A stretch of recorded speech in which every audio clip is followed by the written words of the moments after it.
জয়রাম বন্ধুরা, আমি অমৃতা। আমি এই রাম ঠাকুরের কথা বই থেকে একটা গল্প আপনাদের পড়ে শোনাচ্ছি। এরপর ভদ্রলোক আমাকে জিজ্ঞাসা করিলেন, ইহাই কি আপনাদের ঠাকুরের মত? উত্তরে আমি তাহাকে বলিলাম যে আমাদের ঠাকুরের কোনো মত নাই। এই কথা আছে, মতং যস্য ন বেদস্য। তিনি নানাভাবে নানা কথা বলিয়া গিয়াছেন, তাহার মধ্যে এখানে সেখানে পরস্পর বিরুদ্ধ কথাও আছে। যাহার যেমন প্রয়োজন ও যাহার যেমন প্রকৃতি একটু যত্নের সহিত চেষ্টা করিলেই তদুপযোগী একটা পন্থা যে বাছিয়া লইতে পারে।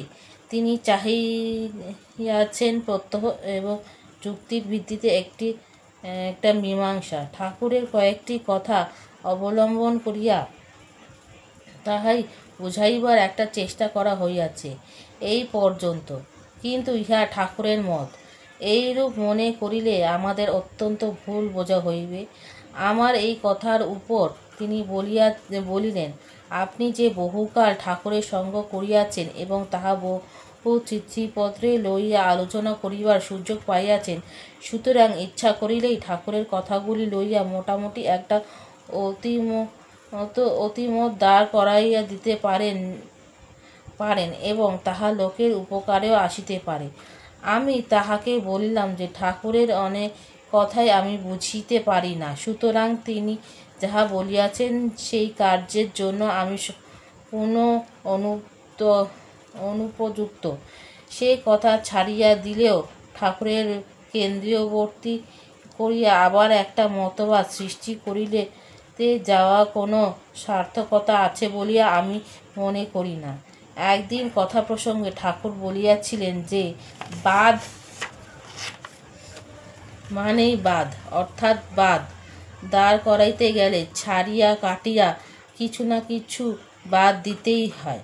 কোনো বাদের মধ্যে দিয়ে সত্যকে ধরিতে গেলে অখণ্ড যে সত্য, তাহা খণ্ডাকার প্রতিভাত হয়, অর্থাৎ তাহার কিছুটা বাদ পড়িয়া যায়। প্রধানত শ্রুতিতে ভিত্তিতে যাহা বাদ প্রতিষ্ঠা করিতে চেষ্টা করিয়াছেন, তাহা সকলেই কিছু না কিছু বাদ দিতে হইয়াছে।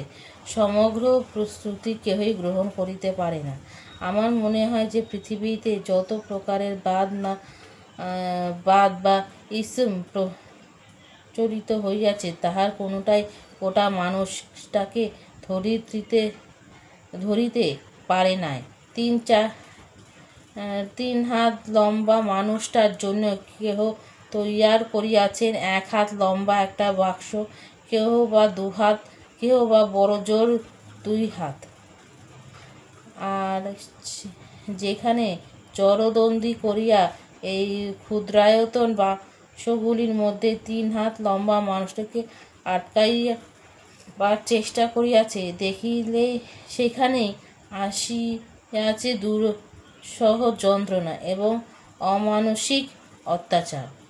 আজকের গল্পটা এইটুকুনি। আমি পরবর্তী অংশ এটা পরবর্তী ভিডিওতে পড়ে শোনাবো।